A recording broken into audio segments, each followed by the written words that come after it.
not just any room. I am the heart of a warm, two-story suburban home, nestled in a quiet neighborhood on the outskirts of Seattle, Washington. My walls are painted a soft, creamy beige that catches the golden light of the Pacific Northwest sun whenever it peeks through the clouds. A large window overlooks our backyard, where an old maple tree stands tall and faithful.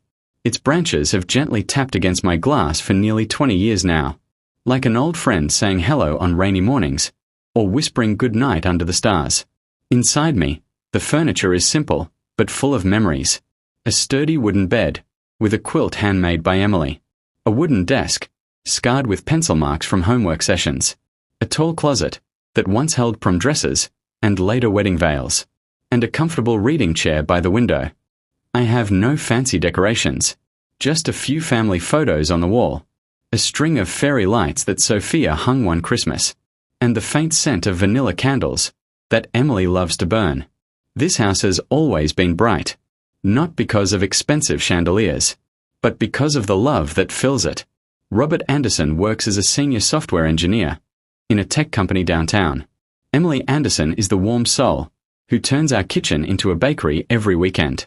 They raised 3 children here. Me, the eldest son James Jamie Anderson, and my 2 younger sisters, Sophia and Emma. When we first moved in, Sophia was 14 and Emma 12. The girls treated my room like their secret clubhouse. After school, they would burst in, backpacks flying, kicking off their shoes, and flopping onto the bed. "Jamie, tell us a story," Sophia would demand, eyes sparkling. I would laugh and spin tales of adventurous kids, exploring the forests around Seattle, or sailing on Puget Sound. Emma would giggle until she fell asleep halfway through. On stormy nights, when the rain pattered loudly on the roof, and the power flickered, the 3 of us would huddle under one blanket, listening to the wind shake the maple tree. Emily would bring hot cocoa, and say with a smile, "Our home is filled with light, kids, even when it's dark outside." This house has always been bright, not because of expensive chandeliers, but because of the love that fills it. Robert Anderson works as a senior software engineer in a tech company downtown. Emily Anderson is the warm soul who turns our kitchen into a bakery every weekend. They raised 3 children here. Me, James Jamie Anderson, and my 2 younger sisters, Sophia and Emma. When we first moved in, Sophia was 14 and Emma 12. The girls treated my room like their secret clubhouse.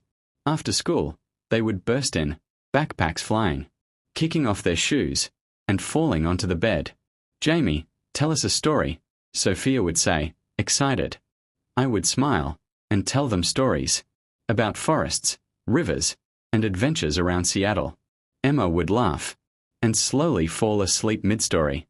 On stormy nights, when rain hit the roof and wind shook the maple tree, we would sit together under one blanket. Emily would bring hot cocoa and say softly, "Our home is full of light, even when the world is dark." Years passed like gentle rain. Then came that night. That changed everything. Sophia came into my room, quietly, her hands shaking a little. "Jamie, can I tell you something?"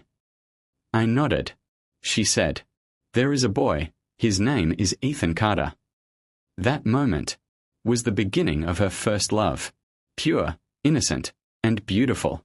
She talked for hours about smiles, notes, and small moments, and I listened, because I knew this was a memory she would never forget. Days turned into months. Sophia grew older, stronger, and more confident. Her friendship with Ethan slowly became something deeper. But life is never simple. One rainy evening, she came back crying. His parents said we are from different worlds. I sat beside her and said softly, "Love is not measured by money, but by hearts." She didn't give up.